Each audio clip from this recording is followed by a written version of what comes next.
સુરતમાં આઈટી વિભાગની તપાસમાં મોટા ખુલાસા થયા છે। 400 કરોડના બેનામી વ્યવહાર મળી આવ્યા છે। બે રીતે ટેક્સ ચોરી કૌભાંડનો પર્દાફાશ થયો છે। સતત ચોથા દિવસે પણ આઈટીનું સર્ચ ઓપરેશન ઐશ્વર્યા ડાઇંગ મિલ સાથે અન્ય 3 સ્થળે તપાસ કરવામાં આવી છે। ડાઇંગ મિલ સિવાયના તમામ સ્થળ પર તપાસ પૂર્ણ। બોગસ ખરીદી વેચાણ ખર્ચાઓનો પણ સમાવેશ। ખરીદી અને વેચાણ ચોપડે ન બતાવી તેને રોકડમાં વેચાતું હતું। ખર્ચા વધુ બતાવી ટેક્સ ઓછો ભરાતો હતો। મહત્વનું છે કે છેલ્લા 2-3 વર્ષમાં અધિકારીઓએ ડાયમંડ અને બિલ્ડરો સિવાય અન્ય સેક્ટરમાં પણ તપાસ શરૂ કરાઈ હતી, જેમાં હોસ્પિટલ ઉપરાંત પેપર મિલ જ્વેલર્સ પર દરોડા પડાયા હતા, જેમાં 5,000 કરોડના બેનામી વ્યવહારો ઝડપાયા હતા। આ વખતે આઈટીએ તદ્દન નવા એવા કોલસાના સેક્ટરમાં દરોડા પાડ્યા હતા, જેમાં 400 કરોડના બેનામી વ્યવહારો પકડાયા છે અને તપાસ હજી બાકી હોઈ ફિગર વધી શકે છે। તો 400 કરોડના બેનામી વ્યવહાર ઝડપાયા છે। બે રીતે ટેક્સ ચોરીનો પર્દાફાશ। તો સુરતમાં મૌલવીના સાગરીતની તપાસમાં મોટો ઘટસ્ફોટ થયો છે। બોગસ ડોક્યુમેન્ટ બનાવીને નેપાળ નાગરિકતા મેળવી લીધી હતી। બિહારના મુઝફ્ફરપુરના મોહમ્મદ અલીનું કારસ્તાન સાગરીત પાકિસ્તાન પણ ગયો હોવાની આશંકા। 40થી વધુ કોન્ટેક્ટ પાકિસ્તાની મળી આવ્યા। તેના પિતાની નેપાળમાં કાપડની દુકાન હોવાનું પણ ખુલ્યું છે। મોહમ્મદ અલી હાલ 12 દિવસના રિમાન્ડ પર છે। સેન્ટ્રલ આઈબી, એનઆઈએ, રો, એટીએસ સહિતની સુરક્ષા એજન્સી તપાસ અર્થે સુરતમાં ધામા નાખશે। તો મોહમ્મદ અલી હાલ 12 દિવસના રિમાન્ડ પર।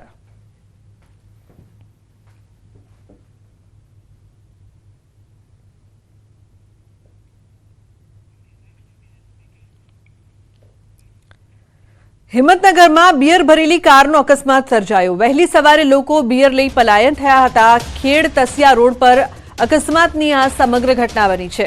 ગાંભોઈ પોલીસ સ્ટેશનની કામગીરી પર સવાલો ઉઠ્યા છે। અકસ્માતમાં કોઈ જાનહાનિના અહેવાલ નહીં। તો બિયર માટે પડાપડી જોવા મળી। બિયર ભરેલી કારનો અકસ્માત સર્જાતા પડાપડી જોવા મળી છે। ગાંભોઈ પોલીસ સામે અનેક સવાલો પણ અહીંયા ઉઠી રહ્યા છે। જે પ્રકારથી દારૂની હેરાફેરી થઈ રહી છે, છતાં પણ પોલીસને કોઈ જાણકારી નથી। આ તો અકસ્માતની આ સમગ્ર ઘટનામાં આ સમગ્ર મામલો સામે આવ્યો, પરંતુ બિયર માટે પડાપડી કરતા લોકો પણ જોવા મળ્યા। તો ગાંધીના ગુજરાતમાં દારૂબંધી છે, પરંતુ બિયરની હેરાફેરી પણ થાય છે। તે વાત એકવાર ફરી અહીં જોવા મળી રહી છે। હિંમતનગરના ખેડા તસિયા રોડ પર અકસ્માત સર્જાયો હતો અને કારમાંથી દારૂની બોટલો પણ મળી આવી।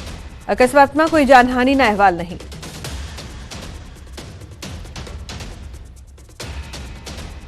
તો હિંમતનગરમાં બિયર ભરેલી કાર છે તે પલાયન થઈ રહી હતી। વહેલી સવારે લોકો અકસ્માત બાદ બિયરની પડાપડી કરતા જોવા મળ્યા હતા।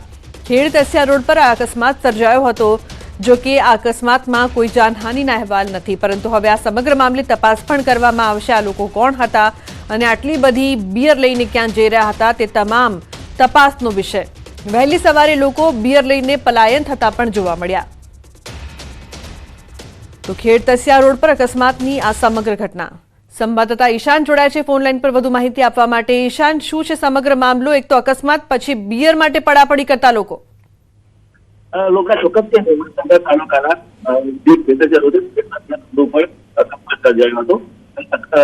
જે ગાડી છે થઈ ગયા હતા ને અંદર બિયરનો જથ્થો ભરેલો હતો। કહી શકાય કે જે બિયરનો જથ્થો ભરેલો હતો તેનાથી કેટલાક લોકો તો બિયરની બરાબરી કરીને લૂંટી ગયા હતા। આ ઉપરાંત પોલીસ પણ ઘટના સ્થળે પહોંચી અને ત્યાં તપાસ હાથ ધરી છે। આ જથ્થો ક્યાં ગયો તે દિશામાં પણ પોલીસે તપાસ હાથ ધરી છે। નોંધનીય છે કે જે ગાડીની હાલત છે તે પ્રતિ લાગી રહ્યું છે અંદર જથ્થો થોડી વધારે હોઈ શકે। અને આ ઉપરાંત લોકોએ કઈ રીતે લૂંટ કરી છે, રાતનો બનાવ રાતનો છે ને તે દિશામાં હાલ પોલીસ તપાસ કરી રહી છે અને બિયરનો જથ્થો ક્યાં ગયો એની પણ અત્યારે હાલ શોધખોળ પોલીસ દ્વારા કરવામાં આવી રહી છે। જી આભાર ઈશાન આ સમગ્ર માહિતી બદલ। તો ગાંભોઈ પોલીસ સામે સવાલ ઉઠ્યા છે। મતદાન બાદ અમરેલી ભાજપનો આંતરિક વિવાદ સપાટીએ જોવા મળી રહ્યો છે। સાંસદ નારણ કાછડિયાએ તાજેતરમાં જ કટાક્ષ કર્યો હતો કે ભાજપ ઉમેદવારને બોલતા પણ નથી આવડતું। આ નિવેદન બાદ ઉમેદવાર ભરત સુતરિયાએ કટાક્ષનો જવાબ કટાક્ષથી આપતા પત્ર લખ્યો અને ટાંક્યો કે તમારી ટિકિટ કેમ કપાઈ તેનો ખુલાસો પણ ક્યારેક કરજો। જો કે ભાજપના જ નેતાઓના નિવેદનો સામે પૂર્વ નાયબ મુખ્યમંત્રી નીતિન પટેલે કહ્યું કે અમરેલીમાં કોઈ જૂથબંધી નથી।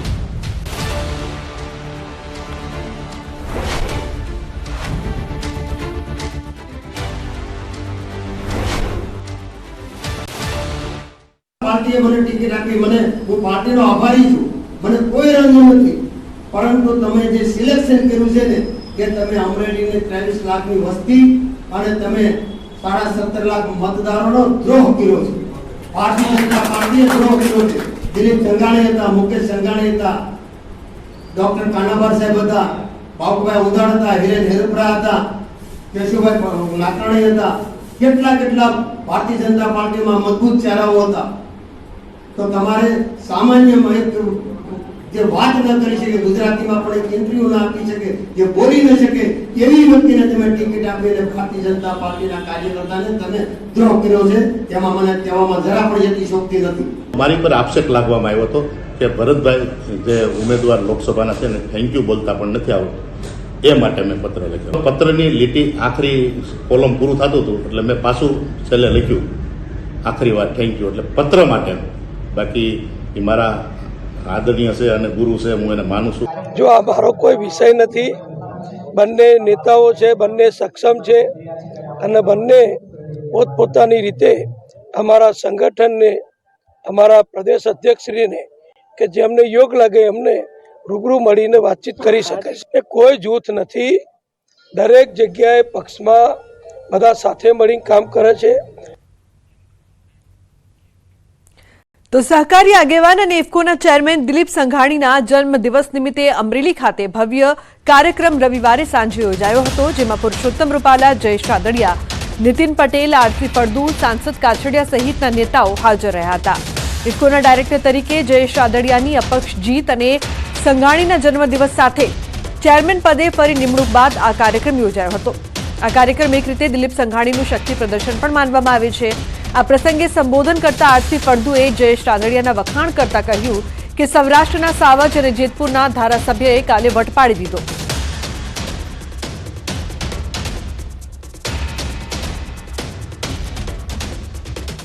અને સૌરાષ્ટ્રના સાવજના સંતાન, જેતપુરના ધારાસભ્ય, અને એમને પણ કાલે વટ પાડી દીધો. ભાઈ જયેશને અભિનંદન આપું છું અને રૂપાલા સાહેબને બિફોર ટાઈમ ઘણી વખત આપી દીધા અને આજે પાછા આપી દઈએ. એ વટથી આવે છે રાજકોટમાંથી, ખુમારીમાં આંચ ન આવે. વાસ્તવમાં દિલીપભાઈનું જીવન એક પ્રકારનો યોદ્ધો છે. તો ઇફકો ડિરેક્ટર પદે ચૂંટાયા બાદ જયેશ રાદડિયાએ સંબોધનમાં દિલીપ સંઘાણીનો પણ આભાર માન્યો. સાથે જાહેર મંચ પરથી કહ્યું કે કોઈપણ મુશ્કેલી સમયે સંઘાણીએ તેમને સહકાર આપ્યો છે. મેન્ડેટ અંગેની વાત પર પણ રાદડિયાએ ખુલાસો કર્યો કે જેનો એક વખત હાથ પકડે પછી હાથ મૂકતા નથી, દિલીપભાઈએ સાબિત કરી બતાવ્યું છે. અને હું તો ત્યાં સુધી કહીશ, અમે રસ્તામાં આવતા હતા, ભાવેશભાઈ વાત કર્યું કે ભાઈ મનીષનું ધ્યાન રાખે છે ને એનાથી વિશેષ એને મારું ધ્યાન રાખ્યું છે. અને કાલે મેં એક પ્રશ્નના જવાબમાં પણ કીધું હતું, કાલે મેં જવાબ આપ્યો હતો ભારતીય જનતા પાર્ટીના કમળના સિમ્બોલ ઉપર ચૂંટાઈને એક પ્રતિનિધિત્વ કર્યું છે, એવું પણ મેં કાલે જવાબ આપ્યો હતો. સહકારી ક્ષેત્રનું માળખું, રાજકીય વાત હોય કે સામાજિક વાત, અમે તમારી સાથે છીએ, તમે આગળ વધો. અને ત્યારે એ ઘટનાની અંદર સંઘાણી સાહેબે મજબૂત રીતે મારી સાથે ઉભા રહી અને વટ ભેર આ ઇફકોની અંદર પહોંચાડવામાં પણ સંઘાણી સાહેબે ખૂબ મદદ કરી છે. એમનું પણ ઋણ ક્યારેય હું ભૂલી શકું એમ નથી. દિલીપ સંઘાણીના જન્મદિવસની ઉજવણીના કાર્યક્રમમાં પુરુષોત્તમ રૂપાલા, જયેશ રાદડિયા, નીતિન પટેલ, આરસી ફળદુ, સાંસદ કાછડિયા સહિતના નેતાઓ હાજર રહ્યા હતા. જ્યાં સંઘાણીના શક્તિ પ્રદર્શનની વાત અંગે નીતિન પટેલે પણ કંઈક આમ કહ્યું હતું.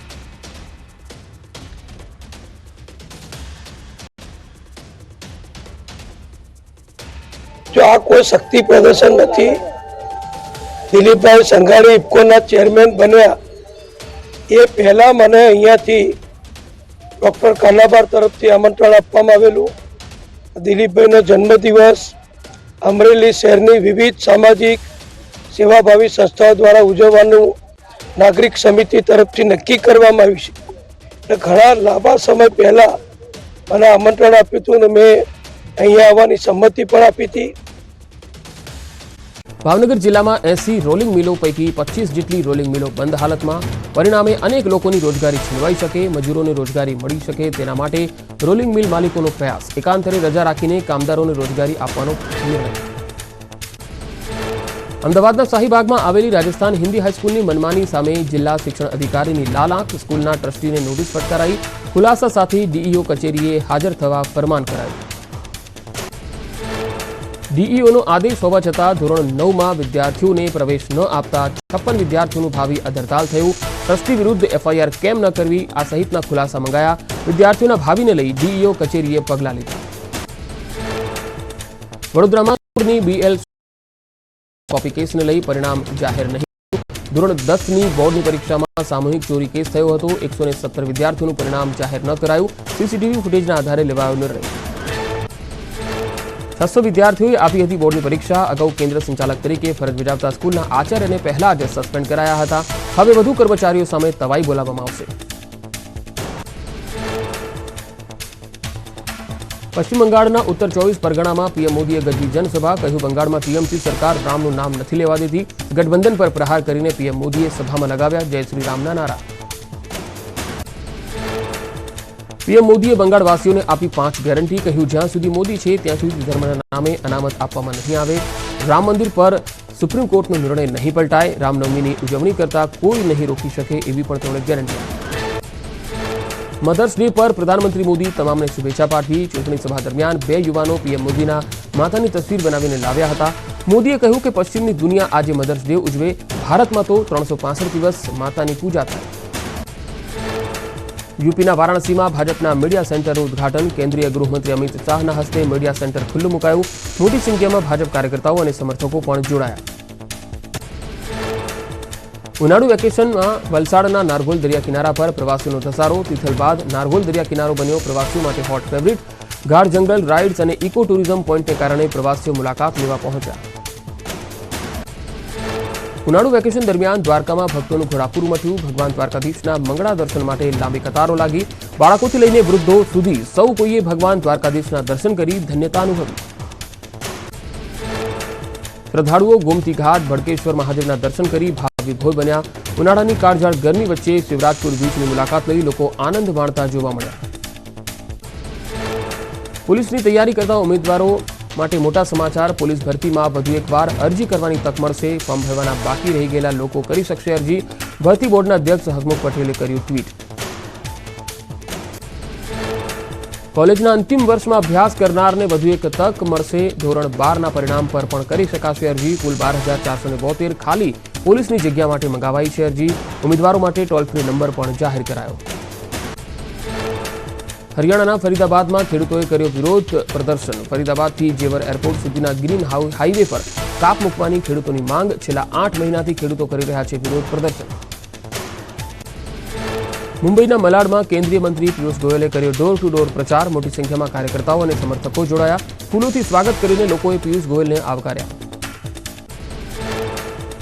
દિલ્હીમાં ભાજપની ભવ્ય બાઇક રેલી યોજાઈ. ભાજપ પ્રમુખ વિરેન્દ્ર સચદેવા અને બીજેપી નેતા મનજીતસિંહ સિરસાએ કર્યું રેલીનું આયોજન. ભગવા રંગની પાઘડી પહેરીને હજારો શીખ યુવાનો રેલીમાં જોડાયા. દિલ્હી ભાજપ પ્રમુખ વિરેન્દ્ર સચદેવા ઉતર્યા પ્રચાર મેદાને. ભાજપ ઉમેદવાર હર્ષ મલ્હોત્રાના સમર્થનમાં મયુર વિહાર ખાતે ડોર ટુ ડોર પ્રચાર કર્યો. મતદારોને મળીને ભાજપને જંગી લીડ સાથે જીતાડવા કરી અપીલ. આંધ્રપ્રદેશના મુખ્યમંત્રી રેડ્ડીએ કાકીનાડામાં કર્યો ભવ્ય રોડ શો. લોકસભા ઉમેદવાર ગીથા વાંગા માટે પ્રચાર મેદાને ઉતર્યા જગનમોહન રેડ્ડી. રોડ શોમાં મોટી સંખ્યામાં જનમેદની ઉમટી. તમિલનાડુના ભાજપ પ્રદેશ અધ્યક્ષ કે અન્નામલાઈએ તેલંગાણામાં કર્યો ભવ્ય રોડ શો. નાલગોડાના ભાજપ ઉમેદવાર કનમપુરી સૈદી રેડ્ડી માટે કર્યો પ્રચાર. જંગી લીડ સાથે ભાજપની જીત માટે મતદારો સાથે કર્યો જનસંવાદ. ભોળાનાથની ભક્તિમાં લીન થયા યુપીના સીએમ યોગી આદિત્યનાથ. વારાણસીમાં કાલભૈરવ મંદિર અને કાશી વિશ્વનાથ મંદિરમાં સીએમ યોગીએ કરી પ્રાર્થના. બાબા વિશ્વનાથનો અભિષેક કરીને લીધા આશીર્વાદ. દાહોદના લીમડીનગરમાં ગ્રામ્ય વિસ્તારમાં વરસાદ. ભારે પવન અને વંટોળ સાથે ખાબક્યો વરસાદ. ધૂળના વંટોળ સાથે વરસાદી માહોલ જામ્યો. ગરમી બાદ અચાનક વાતાવરણ પલટાયું. ડાંગના સાપુતારામાં કરા સાથે વરસાદ ખાબક્યો. સાપુતારા, સામગહાન સહિતના વિસ્તારોમાં વરસાદથી કાળઝાળ ગરમીથી લોકોને રાહત થઈ. કરા સાથે વરસાદ પડતા ખેડૂતોની ચિંતા વધી. બીજી બાજુ સાપુતારા આવેલા પ્રવાસીઓમાં ખુશી. વડોદરાના કરજણના ગ્રામ્ય વિસ્તારોમાં વરસાદ. સિમરી, રનાપુર, મેથી, સિનોર ગામોમાં વરસાદ પડ્યો. ભારે પવન સાથે વરસાદ શરૂ થતા વાતાવરણમાં ઠંડક ફેલાઈ. કમોસમી માવઠાને પગલે કરજણ પંથકના ખેડૂતોમાં ચિંતા. નર્મદાના ડેડિયાપાડામાં પણ ખાબક્યો કમોસમી વરસાદ. સરીબાર, કોકમ અને મોરબી સહિતના અંતરિયાળ વિસ્તારોમાં જામ્યો વરસાદી માહોલ. વરસાદથી અસહ્ય ઉકળાટથી લોકોને મળી ગઈ રાહત.